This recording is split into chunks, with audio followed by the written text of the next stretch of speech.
Hi అండి. నేను మీ doctor Ravikanth Kongara, మీ family doctor. ఉండండి ఉల్లాసంగా, ఉత్సాహంగా. సో ఈరోజు మనం మాట్లాడుకోబోయే టాపిక్ రోబోటిక్ సర్జరీ. రోబోటిక్స్ అంటే రోబోట్స్ ఆపరేట్ చేస్తాయి అనేది చాలా ఫ్యాన్సీ టర్మ్ అనమాట. చాలా పెద్ద పెద్ద కార్పొరేట్ హాస్పిటల్ మేము ఫస్ట్ రోబో తెచ్చాము, ఫస్ట్ రోబోతో ఆపరేషన్ చేస్తున్నాము అనేది గొప్పగా బోస్ట్ చేసుకుంటూ ఉంటారు. సో దానివల్ల ఉపయోగాలు ఎంతవరకు మానవాళికి ఉపయోగం జరుగుతుంది, సర్జరీస్లో దాని రోల్ ఎంత, ఇదేంటంటే చాలా క్రిటికల్ అనాలిసిస్ చేయాల్సిన టాపిక్. ఇప్పుడు చాలామంది ఒక ₹1,00,000 అయ్యే ఆపరేషన్ని రోబోటిక్తో చేయించుకున్నాను, రోబోట్తో చేయించుకున్నాను, నేను 5 లక్షలు ఖర్చు పెట్టానని గొప్పగా చెప్పుకుంటారు. పేషెంట్స్ వచ్చి ఏమన్నా ఆపరేషన్ ఉందంటే మీ దగ్గర రోబోట్ ఉందా, మీ దగ్గర లేజర్ ఉందా అని అడుగుతూ ఉంటారు. అంటే వాళ్ళ అమాయకత్వం చూస్తే నాకు ఒక్కోసారి బాధగా అనిపిస్తుంటుంది అనమాట. అంటే ఇప్పుడు కత్తితో పని అయ్యే దగ్గర పిస్టల్ వాడటం గొప్పతనం కాదు, అవివేకం అంటాను నేను. సో మీకు అర్థమైందా? ఇప్పుడు ఒక పని మనకు జరగాల్సింది పని జరగాలి అంటే అది సింపుల్గా, నేను అనేది సింప్లిసిటీ అనేది మ్యాటర్. ఇప్పుడు సెమీ కండక్టర్స్ ఉన్నాయి, మనం అంటే చాలా వెనకబడి ఉన్నాం, కానీ ఈ సెమీ కండక్టర్స్ ఇవి తయారీలో కొరియా కానీ, చైనా కానీ, జపాన్ కానీ, తైవాన్ కానీ చాలా అడ్వాన్స్డ్ ఉన్నారు. అందుకే ఇప్పుడు ప్రపంచ ఎకానమీని US కన్నా ఎక్కువ శాసిస్తున్నారు. ఎందుకంటే వాళ్ళు టెక్నాలజీని ముందే అందిపుచ్చుకున్నారు. సెమీ కండక్టర్స్లో అన్ని మైక్రో లెవెల్లో ఒక్కొక్క డయోడ్స్, ట్రాన్సిస్టర్స్, చిన్న చిన్న కెపాసిటర్స్ అన్నీ మైక్రో లెవెల్లో మిల్లీమీటర్ సైజులో ఇవన్నీ తయారు చేసి దాన్ని సిలికాన్ అనే సెమీ కండక్టర్ మీద ఫిక్స్ చేస్తారు. దానికి రోబోట్ చేసినంత యాక్యురేట్గా మనిషి చేయలేరు. ప్లస్ రెస్ట్ లేకుండా 24 గంటలు ఆ ఇప్పుడు ప్రపంచంలో, ఇప్పుడు ఇండియాలో 100 కోట్ల ఫోన్లు ఉన్నాయనుకోండి, అవన్నీ చిప్స్ ఎక్కడ తయారైనాయి? ఇండియాలో తయారవ్వలేదు కదా. చిప్స్ అన్నీ కూడా అక్కడి నుంచి వచ్చినాయి. ఏమన్నా మేక్ ఇన్ ఇండియా అని అన్నప్పటికీ కూడా they are assembled in India. ఎందుకంటే మన దగ్గర సెమీ కండక్టర్స్కి ఇంకా అంత అడ్వాన్స్డ్గా వాళ్ళతో కంపీటింగ్గా చేయగలిగే అంత ఇది లేదు. అది ఫ్యాక్ట్, మనం ఒప్పుకోవాలి. ఇప్పుడు నేను చెప్పదలుచుకున్న పాయింట్ ఏంటంటే, అక్కడ మనుషులతో చేత్తో చేస్తామంటే మూర్ఖత్వం.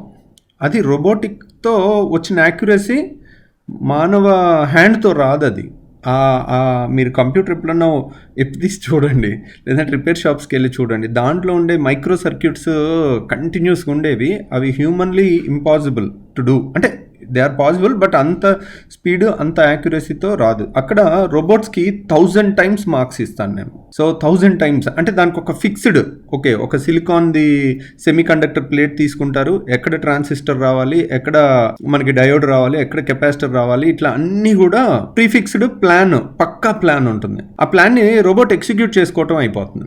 కాబట్టి అది రోబోట్ చేసినంత యాక్యురస్గా మనం చేయలేం. అదే మనిషిలో ఒక ఆపరేషన్ చేసేటప్పుడు ప్రతి మనిషి మెజర్మెంట్స్ ఒకేలాగా ఉండవు. అంటే ఒకళ్ళు 5 అడుగులు ఉంటారు, ఒకళ్ళు 6.5 ఉంటారు. సో ప్రతి మనిషిలో అవయవాలు, సైజులు, ఇవన్నీ ఒకేలాగా ఉండవు. సో అక్కడ రోబోట్ కంప్లీట్గా చేయటం అనేది ఇంపాసిబుల్ అనమాట. రోబోట్ ఇది ప్రాణాలకు సంబంధించింది. అక్కడ పోతే ఒక సిలికాన్ చిప్పు పోతుంది, తీసి అవతల పడేయచ్చు. ఇక్కడ ఒక మనిషి ప్రాణం. కాబట్టి రోబోటిక్ ఆపరేషన్ అంటే రోబోట్తో మూమెంట్స్ జరిగిన మనిషి చేత్తోనే చేస్తుంటారు. కాకపోతే చేసే డాక్టరు అదే ఊర్లో ఉండక్కర్లేదు కూడా. యూజువల్గా రోబోటిక్ సర్జరీ అంటే ఆపరేషన్ థియేటర్లో జరుగుతుంటుంది. రోబోటిక్ డాకింగ్ అంటారు. రోబోట్ని మనిషికి ఫిక్స్ చేస్తారనమాట.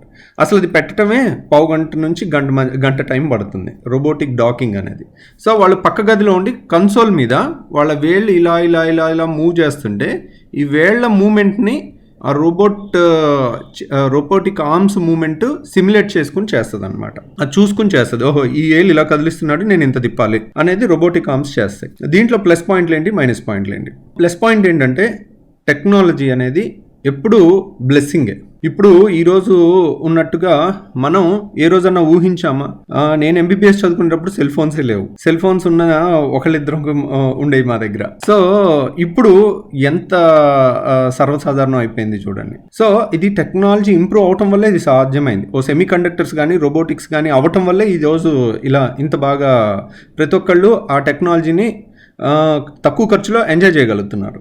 అలాగే ఫ్యూచర్లో రోబోటిక్ కంప్లీట్గా అయితే చేయలేదు ఎప్పటికీ కూడా, ఎందుకంటే ఇది ప్రాణాలతో సంబంధించింది, అందరి మెజర్మెంట్ ఫిక్స్డ్గా ఉండవు, కాబట్టి మనిషితోనే చేయాలి ఎలాగైనా. ఆ రోబోట్ని కూడా మనిషే డ్రైవ్ చేయాలన్నమాట, ఏదో కార్ని డ్రైవ్ చేసినట్టు. సో రోబోట్తో ఇప్పుడు నేను రోబోటిక్తో గాల్ బ్లాడర్లో పసర సంచిలో రాళ్ళు తీయించుకున్నానని గొప్పగా చెప్పుకున్నాను అనుకోండి, వాళ్ళు అవివేకులు కింద లెక్క. ఎందుకంటే నేను గాల్ బ్లాడర్ ఆపరేషన్ 15 నిమిషాల్లో చేసేస్తాను, ఈజీ కేసు అయితే. కష్టమైంది అయితే అరగంట, మ్యాక్సిమం గంట. మీరు రోబోట్ పెట్టడానికే, రోబోటిక్ డాకింగే ఒక్కోసారి అరగంట పైన పడుతుంది. కాబట్టి ఈ లెక్కను చూసుకున్నాం అనుకోండి, మనం ముక్కు ఎక్కడ అంటే ఇలా డైరెక్ట్గా చూపించకుండా కాళ్ళ మధ్యలోంచి చెయ్యి తీసుకొచ్చి ముక్కు చూపించినట్టు అనమాట, చుట్టూ తిరిగి వచ్చినట్టు. అది గొప్పతనం కాదు. సో ₹1,00,000 ఖర్చు పెట్టే దగ్గర 5 లక్షలు ఖర్చు పెట్టి ఆ మార్కెటింగ్ అనేది కరెక్ట్ కాదు. పేషెంట్లు అలా అరగటం కూడా అవివేకం అవుతుంది. కాబట్టి కరెక్ట్ పర్స్పెక్టివ్, కరెక్ట్ నాలెడ్జ్ తెలుసుకుని ఉండాలి. ఏమని మీరు ఇలా చెప్తున్నారు, రోబోట్స్కి మరి రోలే లేదా అంటే ఉంది. రోబోటిక్ సర్జరీస్ కొన్ని ఆపరేషన్స్లో చాలా ఉపయోగపడుతుంది.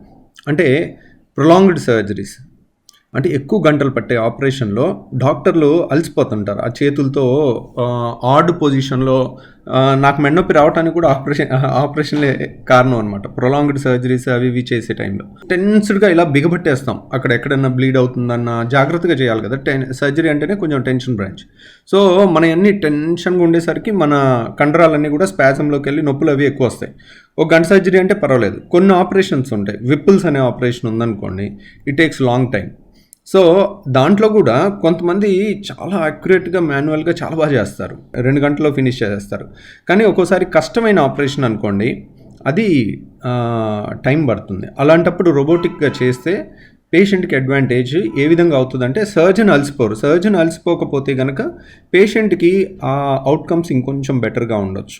అది గ్యారంటీడ్గా ఇప్పటి వరకు స్టడీస్ ఏం లేవు. రోబోటిక్గా చేస్తే మామూలు దానికన్నా సూపర్ అని అయితే స్టడీస్ అంటూ ఏం లేవు. But they save human effort and వాళ్ళ ఫెటీగ్ ఉండదు రోబోట్కి, కాబట్టి రిలాక్స్డ్గా చేయొచ్చు. ప్లస్ మనకు కావాల్సిన రోబోటిక్ సర్జన్ మన ఊర్లో లేకపోయినా వేరే ఊర్లోంచి కూడా ఆ రోబోట్ని ఆపరేట్ చేసుకోవచ్చు. కానీ టెక్నికల్ ప్రాబ్లమ్స్ వచ్చి ఏదన్నా సడన్గా నెట్ డిస్కనెక్ట్ అయ్యి వేరే ఊర్లో ఉన్న సర్జన్ మనం కావాలనుకున్న సర్జన్ చేయలేకపోయినా అప్పుడు ఇవన్నీ అలాంటి ఛాన్సెస్ తీసుకోరనమాట యూజువల్గా. సో కాబట్టి రోబోటిక్ సర్జరీ అంటే వెరీ ఫ్యూ సర్జరీస్ ఉన్నాయండి. రోబోటిక్ సర్జరీలో మామూలు సర్జరీ కన్నా బెటర్గా ఉంటుంది. అది మోర్ దాన్ 4-5 hours పట్టే సర్జరీస్ ఉంటాయి. సో మిగిలిన వాటికి లాప్రోస్కోపీ, ఇప్పుడు రోబోటిక్ సర్జరీలో అసలు కుట్టే లేకుండా చేస్తామంటే అనుకోవచ్చు, లాప్రోస్కోపీలో చిన్న హోల్తో అయిపోతుంది, రోబోటిక్లో కూడా చిన్న హోల్ పెట్టాల్సిందే. ఆ హోల్ కూడా లేకుండా చేశారంటే అది అప్పుడు మనకి సిగ్నిఫికెంట్ అడ్వాంటేజ్. ఇప్పుడు పొట్ట అంతా పుచ్చకాయలా కోసి ఆపరేషన్ చేయడానికి, పొట్ట కోయకుండా చిన్న హోల్తో చేయడానికి హెవెన్ అండ్ హెల్ డిఫరెన్స్ ఉంటుంది. అంటే ఓపెన్ సర్జరీ ఇక్కడ ఉంటే లాప్రోస్కోపీ సర్జరీ ఇక్కడ ఉంటుంది. ఇప్పుడు రోబోటిక్ సర్జరీ, లాప్రోస్కోపిక్ సర్జరీ ఇక్కడ ఉంటే రోబోటిక్ సర్జరీ కూడా ఇక్కడే ఉంది. అర్థమైందా? సో రోబోటిక్ సర్జరీ ఇక్కడ పైన ఉండి లాప్రోస్కోపిక్ కింద ఉంటే రోబోటిక్ సర్జరీ బెటర్ అవుతుందన్నమాట. ఇది రియల్ పర్స్పెక్టివ్. ఇప్పుడు చాలామంది అంటారు, ఓహో నీ దగ్గర రోబోటిక్ లేదు కాబట్టి నువ్వు నెగిటివ్గా చెప్తున్నావా అని అనుకోండి. అట్లా ఏం లేదండి. రోబోట్ తీసుకోవటం పెద్ద కష్టమేం కాదు. ఇప్పుడు రోబోట్స్ కూడా కొంచెం తక్కువ ఖర్చులోకి వచ్చేసినాయి. ₹1,00,00,000 ఇన్వెస్ట్ చేసినా కానీ మనం రోబోట్ని పెట్టచ్చు. కాకపోతే మనం పేషెంట్కి న్యాయం చేయగలుగుతున్నాం అనుకున్నప్పుడు ఖచ్చితంగా అది ఉంటుంది. మేబీ ఫ్యూచర్లో ఇంకొక 10-15 ఏళ్ల తర్వాత ఇలాగే ఉంటుందని నేను అన్నాను. ఇంకా అడ్వాన్స్డ్ థింగ్స్ వచ్చి కాస్ట్ ఇప్పుడు 5 లక్షలు పెట్టే అంత వర్త్ ఉందా అంటే లేదు అట్ ప్రెజెంట్. అంటే మరీ ఎక్కువ కాస్ట్ పెట్టే అంత వర్త్ ఉందా అంటే లేదు. కొన్నాళ్ళ తర్వాత అన్ని స్పేర్ పార్ట్స్ తక్కువ అయిపోయి చాలా ఈజీగా అయిపోయి ఇంకా ఎక్స్ట్రా అడ్వాంటేజెస్ వచ్చినాయి అనుకోండి, ఒక 10 ఏళ్ల తర్వాత మేబీ రోబోటిక్ సర్జరీ కూడా సేమ్ కాస్ట్లో అవుతుంటే వై నాట్ అని అనొచ్చు. కానీ అట్ ప్రెజెంట్ సిచ్యువేషన్ నేను చెప్తున్నాను. So thank you very much. మళ్ళీ ఇంకో టాపిక్తో మళ్ళీ కలుద్దాం. Thank you.